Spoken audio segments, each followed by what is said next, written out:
संसाधन जब हम लोग पढ़ेंगे तो संसाधन किसे कहते हैं? मानव जीवन में उपयोग में आने वाले जितनी वस्तुएं हैं वो संसाधन है।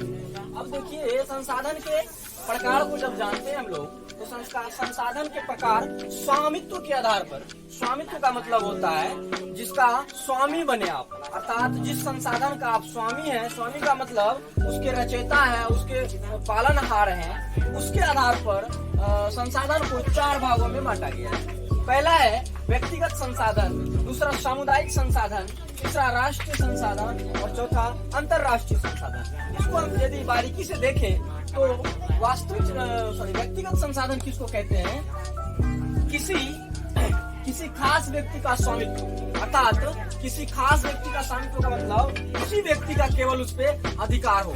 जैसे जो सरकार को लगान देता हो, लगान का मतलब होता है टैक्स, लगान का मतलब होता है टैक्स। जमींदार लोग रसीद कटाते हैं और घर वाले जैसे घर का भी लोग टैक्स देते हैं। कोई भी व्यापार हो, कुछ भी करें तो उसका हम लोग सरकार को टैक्स देना होता है, उसको टैक्स तय करना होता है, उसी को हम लोग लगान कहते हैं।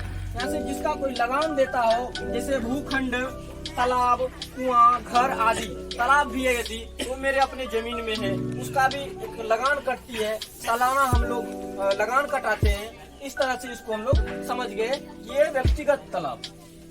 मतलब आप कभी कभी गांव में देखे होंगे, गांव में क्या कहता है ना कि मुखिया जी कुइयां चल, ऐसा सुने होंगे आप लोग। तो एक फिक्स है कि वो मुखिया जी का ही कुआं है, किसी दूसरे का नहीं है। तो इस तरह से आप लोग व्यक्तिगत चीजों को हम लोग व्यक्तिगत संसाधन को आप समझ गए होंगे, है ना। अब हम दूसरा देखेंगे सामुदायिक संसाधन। इसका मतलब क्या?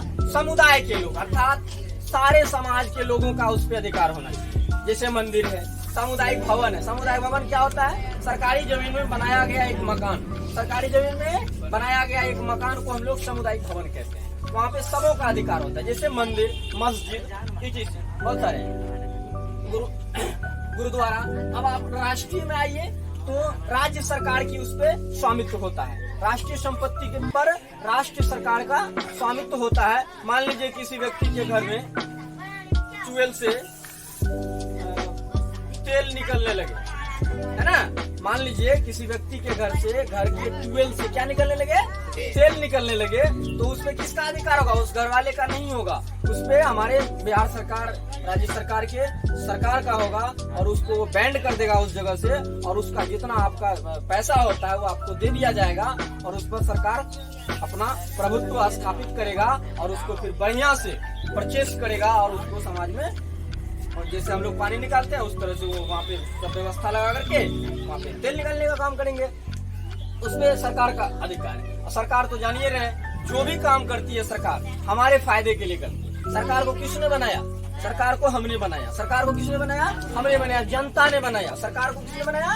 जनता ने बनाया। वो जो भी कार्य करेगा मेरे हित का करेगा, मेरे हित का करेगा, मेरे विपरीत कभी नहीं कर सकता। यदि वो विपरीत करना चाहे तो हम उसे तत्काल हटा सकते हैं, तत्काल हटा सकते हैं। इतनी जनता में पावर होती है। हमारा देश लोकतांत्रिक देश। और आगे यदि देखें उसमें से राष्ट्रीय संसाधन में से जो आता है वो भूमि है, वन्य जीव है, जंगल संसाधन है आदि है। जैसे वन्य जीव में यदि कहा जाए तो अभी विदेश से क्या लाया गया है? चीता।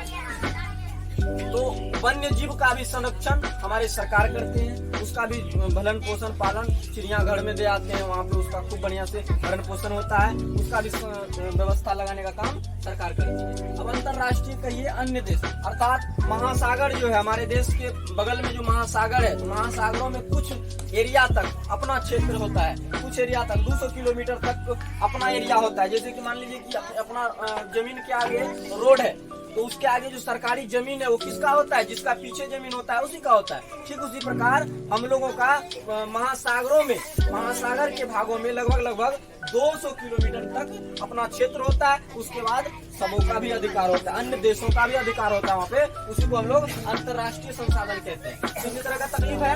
व्यक्तिगत में एकदम व्यक्ति का अपना प्रभुत्व, सामुदायिक में अन्य सारे लोगों का प्रभुत्व, जैसे मंदिर, मस्जिद, गुरुद्वारा, सामुदायिक भवन।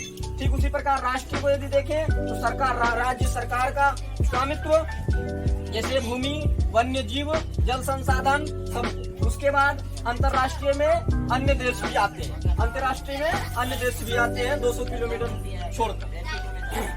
आई होप आप लोगों को बेहतर तरीके से समझ में आ गया होगा। यदि बेहतर तरीके से समझ में आ गया हो तो चैनल को लाइक एंड सब्सक्राइब जरूर करें दोस्तों। और आपके लाइक और सब्सक्राइब से मेरा मनोबल बढ़ता है, बच्चों को पढ़ाने में मजा आता है। जय हिंद दोस्तों, वेलकम।